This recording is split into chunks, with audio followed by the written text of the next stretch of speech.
Hello everyone, and thank you for visiting our channel.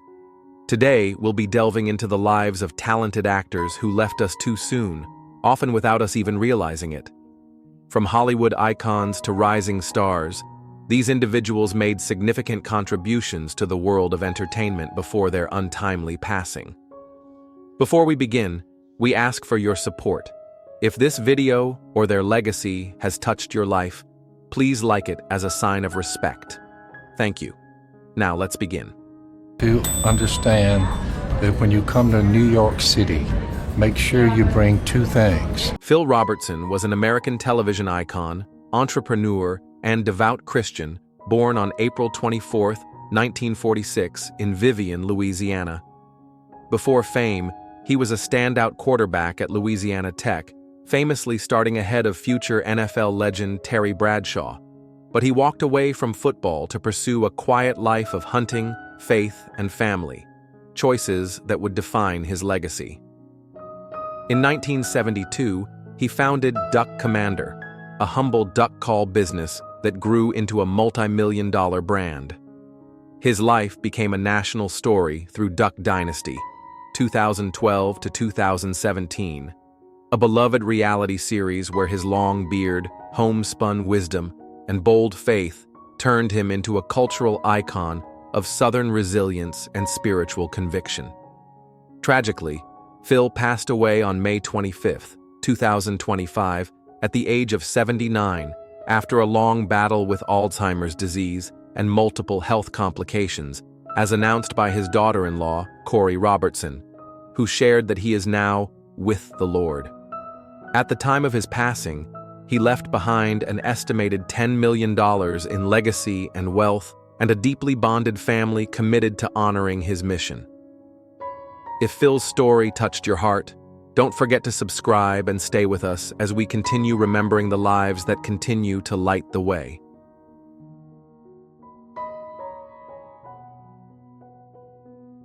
Well, I think we got some new neighbors moving in over at the Harper's old place. Oh, yeah? George Wendt was a beloved American actor and comedian, born on October 17, 1948, in Chicago, Illinois. He began his career with the famed improv group The Second City before capturing the hearts of millions as Norm Peterson on the iconic sitcom Cheers. With his endearing wit and everyman charm, Wendt turned the Barstool regular into a cultural landmark, earning 6 consecutive Emmy nominations and appearing in all 275 episodes of the series.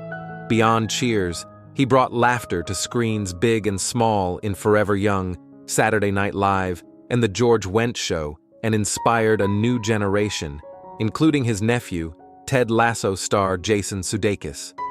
Tragically, Wendt passed away on May 20, 2025, at the age of 76, a loss confirmed by longtime publicist Melissa Nathan. Though no specific cause was disclosed, his family remembered him as a doting husband, father, and friend, missed forever. At the time of his passing, he left behind an estimated $10 million and a legacy of warmth, laughter, and unforgettable moments on screen. His story reminds us how one man, one role can make millions feel at home. I'm going out in the street, and I'm going to wait for you.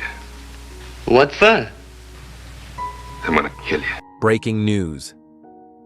The untold goodbye and hidden pain of James Arness. Was his life as lonely as his final farewell? James Arness, the unforgettable presence behind the badge of Marshal Matt Dillon in Gunsmoke, spent 20 years bringing law and order to America's living rooms. But behind the stoic exterior was a man who bore deep wounds, both visible and invisible.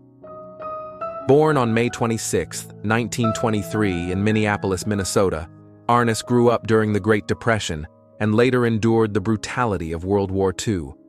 A devastating leg injury at Anzio would cast a lifelong shadow over his steps. From these hardships rose a television legend. His portrayal of Dillon, appearing in 635 episodes, turned him into one of television's longest-running heroes.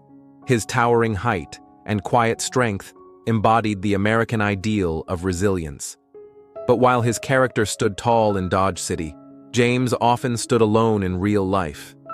A deeply private man, he kept his emotional struggles away from the public eye, even as he battled relentless arthritis, a painful echo of wartime sacrifice that quietly reshaped the rhythm of Gunsmoke's later seasons. His relationships weren't always easy either. Co-star Milburn Stone once admitted to hating Arness during their early years together, citing unprofessional behavior. Yet, in a remarkable turn, Arness responded not with pride, but with humility. He sincerely acknowledged his shortcomings and gradually rebuilt the trust that would anchor a lifelong friendship. Tragically, James Arness passed away on June 3, 2011, at his home in Los Angeles. There was no final spotlight, no farewell broadcast, only a quiet, dignified departure, one that mirrored the man himself. He left behind his wife, Janet, 4 children, and millions of fans who still cherish his work. At the time of his passing, his net worth was estimated at $8 million. His was a legacy of honor, endurance, and unspoken sorrow. If you remember James Arness, share your favorite Gunsmoke moment in the comments. Don't forget to like this video, subscribe, and ring the bell to keep his memory alive with us.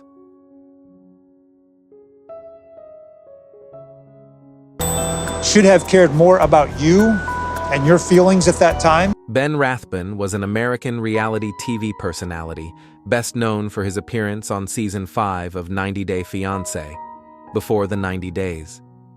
Born in Michigan, he was a devoted father of 4 and a former pastor whose long-distance relationship with Peruvian native Mahogany Roca captivated viewers. Despite doubts from friends and fans alike, due to their nearly 30-year age gap and online-only connection, the couple met in person, married, and later shared their journey on 90 Day Diaries. Ben's life took a devastating turn when he was diagnosed with stage 4 stomach cancer in late 2024. He passed away on May 19, 2025, at the age of 55, surrounded by loved ones at his parents' home in Indiana. His ex-wife, Lisa Perry Rathbun, confirmed his passing in a heartfelt Facebook post, asking for prayers for their family. While Ben faced challenges, including legal issues and financial struggles, he met them with humility and resilience. In his final public message, he encouraged others with a quiet kindness. "Have an awesome, awesome day. You deserve it." His story remains a reminder of second chances, unexpected love, and the dignity of a life honestly lived.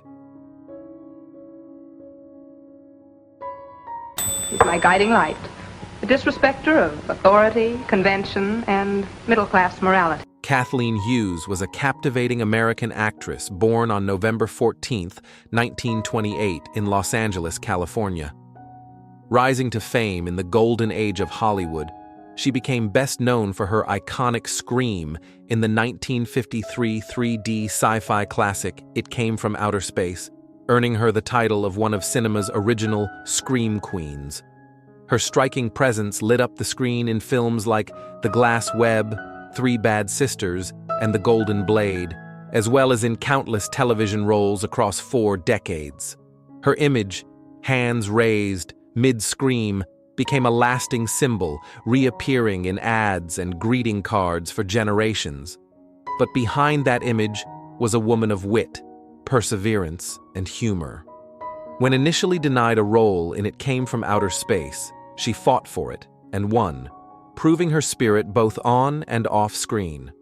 On May 19, 2025, Hughes passed away at the age of 96, as confirmed by her close friend, John Jegan Griffin Attil. She is remembered not only for her unforgettable performances, but also for the legacy of resilience and brilliance she leaves behind in film, family, and memory.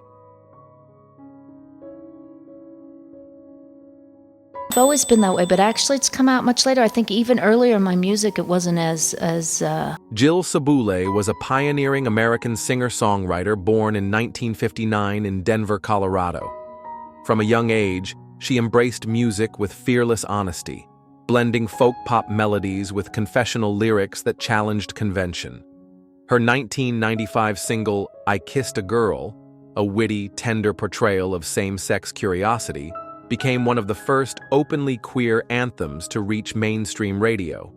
She also gained recognition for Supermodel, featured in the cult classic film Clueless, and wrote music for TV shows like Unfabulous. Throughout her career, Sobule faced setbacks from the music industry, including being dropped by major labels.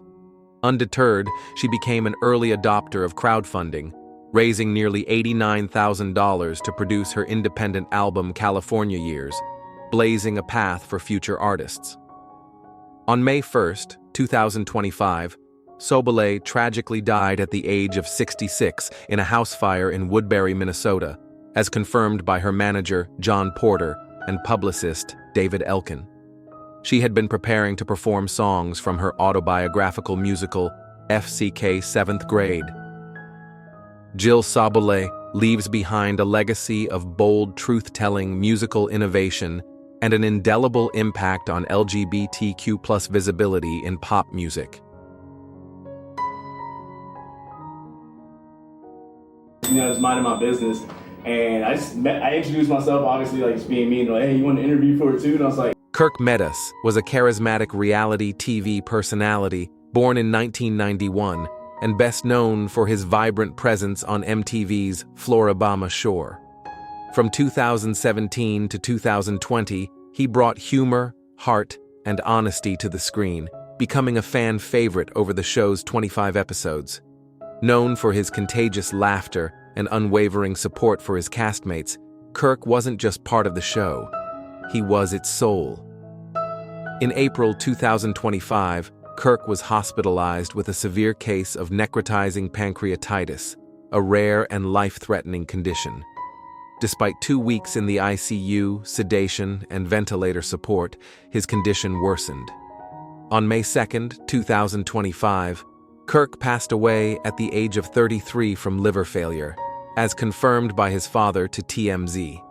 Friends and castmates, including Candace Hall and Nilsa Prawant, shared emotional tributes. Hall recalled the moment before he slipped into a coma. I told him I loved him, and tears rolled from his eyes. Kirk Meadows leaves behind a legacy of light, laughter, and genuine love, a spirit that held people together and a memory that will never fade. You all listen to that pissmeyer Arthur Bucco. He was the worst of the bunch. Charlie Scalise was a devoted family man and beloved character actor, best known for his roles in HBO's The Wire and The Sopranos. Born on July 19, 1940 in Philadelphia, Scalise discovered a passion for storytelling early on, entertaining patrons at his father's pool hall. After a successful career in business, he embraced acting in his 50s, taking the stage in community theater before moving into film and television. His most iconic role came in 2003 as Thomas Horseface Pacusa, a loyal dock worker entangled in crime in Season 2 of The Wire. He also appeared in The Sopranos, 12 Monkeys, Law and Order, and Cold Case, known for bringing warmth and grit to every performance. Scalise passed away on May 1, 2025, at the age of 84, after a long battle with Alzheimer's disease, as confirmed by his daughter, Anne-Marie Scalise. Off-screen, he was the heart of his family, married for 62 years to his wife Angeline, with 5 children and 4 grandchildren. His favorite audience, as his obituary read, was always seated around the dinner table. Charlie Scalise leaves behind a legacy of late-blooming passion, professional grace, and unwavering devotion to those he loved. Hands on your head, mister. Put your clothes on, lady. Let me see a warrant right now, boy. Wings Hauser was a prolific American character actor, born on December 12, 1946, in Hollywood, California, into a family deeply rooted in storytelling. His father, screenwriter Dwight Hauser, was blacklisted during the McCarthy era, but Wings carried the torch of creativity forward. Over a career spanning nearly 6 decades, he became known for his gritty, unforgettable roles in films like Vice Squad, where he played the menacing Ramrod, and The Insider, opposite Al Pacino. Hauser also left a mark on television with appearances in The Young and the Restless, Magnum P.I., Roseanne, and Criminal Minds. His performances were intense, layered, and beloved by fans of genre cinema and drama alike. On March 15, 2025, Hauser passed away peacefully at the age of 78 from natural causes in Los Angeles, as confirmed by his wife, actress, and collaborator, Callie Lily Hauser. In his final years, Wings and Callie worked together on music, books, and films, building a creative legacy anchored in love.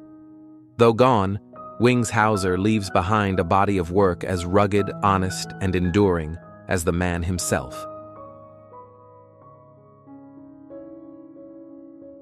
Make them cry or make them look inside themselves.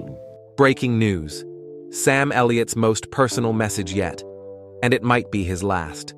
There are voices you never forget. Sam Elliott's is one of them. Deep, steady, weathered like the American West he so often portrayed. But now it's no longer just the voice of cowboys and stoic brothers. It's a voice of legacy, of reflection, of a man who has nothing left to prove, and perhaps one final message to share. Before we begin, we'd love to hear from you. What's the one Sam Elliott role that stayed with you the most? Was it Tombstone, The Big Lebowski, or maybe 1883? Share your thoughts in the comments. Your memories help keep his story alive. We gotta stop spending money on things we don't need. You know what I saw in the fridge? Born in 1944 in Sacramento, California, and raised in Portland, Oregon, Sam Elliott came from a working-class family. His mother was a former diving champion and physical education teacher. His father, a predator control specialist, was practical and stern, and never believed acting was a real job. When Sam lost his father to a heart attack at just 18, it wasn't just a personal tragedy. It became a defining fracture.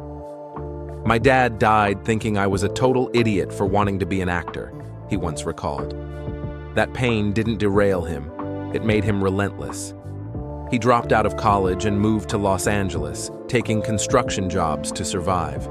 His big break didn't come in a casting room, but on a construction site. While pouring cement for a family friend, who happened to be an assistant director, he was invited onto a film set. That moment, born out of hard work and luck, gave him his start.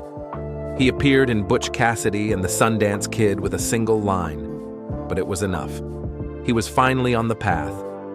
Over the next decades, Sam paid his dues in supporting roles. From Gunsmoke to Mission Impossible, from Lancer to Hawaii Five-0, his deep voice and rugged features made him ideal for westerns. But he remained in the background, the quiet strength behind louder leads. That changed in the 1990s. In Gettysburg and Tombstone, he brought commanding presence to historical roles. And in The Big Lebowski, with just a few minutes on screen, he became immortal. That stillness, that voice, that presence. It was iconic. But his most celebrated role came in 2018's A Star is Born. As Bobby Maine, the older brother with a quiet soul, Sam delivered a performance of stunning restraint and emotional gravity. He didn't need monologues. A glance, a breath, a tremble in his voice. That was enough. He received his first Oscar nomination. "It's about effing time," he joked, and no one disagreed. Yet just as he stood at the height of critical acclaim, a storm was brewing. In 2022, on Mark Maron's podcast, Sam criticized the Oscar-winning film The Power of the Dog. He called it a piece of she-tea, mocked its portrayal of cowboys, and questioned director Jane Campion's authority on the genre. His remarks were labeled offensive, outdated, even misogynistic. Campion fired back. Benedict Cumberbatch responded. The backlash was swift and heavy. For a man known for wisdom and quiet dignity, this was a fall from grace. But Sam didn't hide.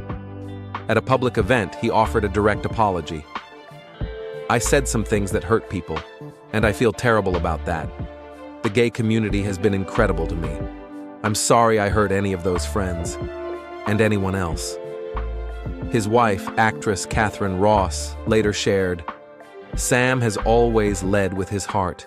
He took responsibility, and that's the man I've always known." As that controversy faded, another unexpected blow struck. In 2023, false rumors of Sam's death flooded the internet. YouTube thumbnails blared, "Sam Elliott's last goodbye."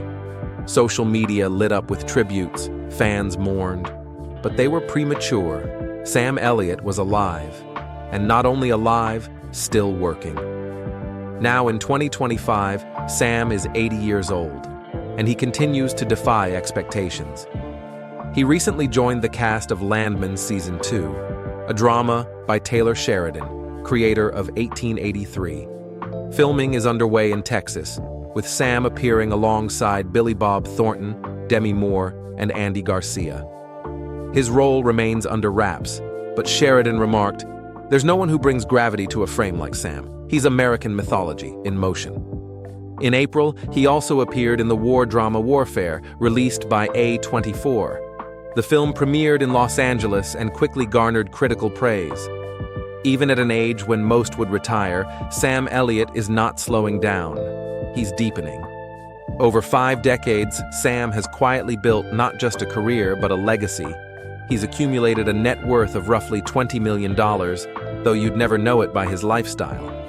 He still lives in the same 2.6-acre Malibu estate he bought in the 1970s, now worth between $6 to $10 million. He and Catherine also own a ranch in Oregon's Willamette Valley and the Portland home where he grew up, inherited after his mother's passing. But money has never defined him. "I've never done a job for money," he once said. "It's about the story." He avoids social media. He doesn't use email. "Everywhere you look, people are staring at their hands," he once joked. "I'd rather talk, face to face." And now, through every role, every regret, every word spoken with that gravel-deep voice, Sam Elliott seems to be leaving a message behind. A final note. Not written in ink, but in character, in humility, in quiet strength. So tell us, what will you remember most about Sam Elliott? Was it his voice, his values, or the way he carried himself through storms? Leave your thoughts in the comments. And if this story touched you, please like, subscribe, and join us again as we remember the voices that never fade.